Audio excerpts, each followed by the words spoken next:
Hello, bonjour. Aujourd'hui, je vais parler de Carla Bruni, l'ex-première dame de France, un ancien mannequin et aussi chanteuse. Je vais parler d'elle et du prince Harry. Oui, pourquoi j'associe les deux? Parce que le lien n'est pas forcément évident.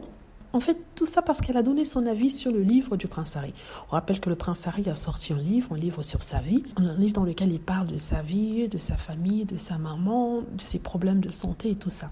J'ai été très surprise de voir la réaction de Carla Bruni parce que au moment de la sortie du livre, elle avait fait un tweet assez assassin, que je trouve assassin, dans lequel elle avait pris une photo du prince Harry et de Meghan Markle le jour de l'annonce de leur fiançailles et elle avait superposé la tête de Yoko Ono sur la tête de Meghan Markle. Et le message était clair, c'est que Meghan Markle était l'équivalent de Yoko Ono pour la famille royale. Donc si vous ne vous souvenez pas de quoi il s'agit, Yoko Ono avait été accusée d'avoir brisé le groupe des Beatles, de l'avoir fait éclater parce qu'elle sortait avec John Lennon, elle avait épousé John Lennon et on l'accusait d'être derrière l'éclatement du groupe. Voilà en fait la référence à laquelle elle faisait.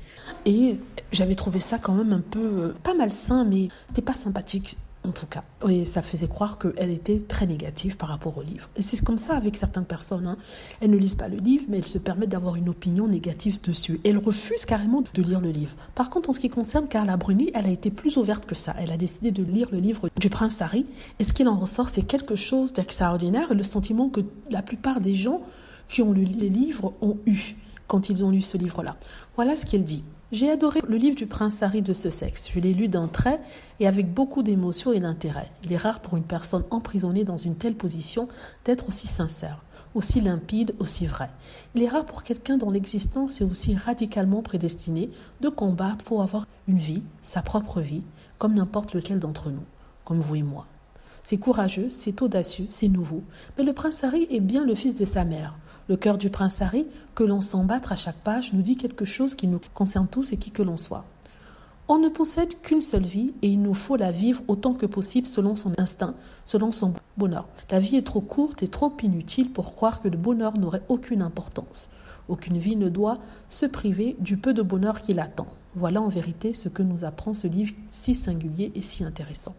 @Success Royal. En fait, c'est un message plein de bon sens et de bonté, de compassion aussi pour le prince Harry. Donc, partant d'une personne qui, au premier abord, l'a jugé sans lire le livre, en arrivant à là, ça prouve que le livre, en fait, touche certaines personnes d'une certaine façon. Et je suis très étonnée de voir ça. Voilà. Je voulais partager ça avec vous pour qu'on puisse en discuter. Dites-moi ce que vous en pensez. J'espère que vous avez aimé la vidéo. N'hésitez pas à cliquer sur like si c'est le cas, à vous abonner pour plus de vidéos et à cliquer sur la petite cloche afin d'être averti lorsque je poste une nouvelle vidéo. Merci.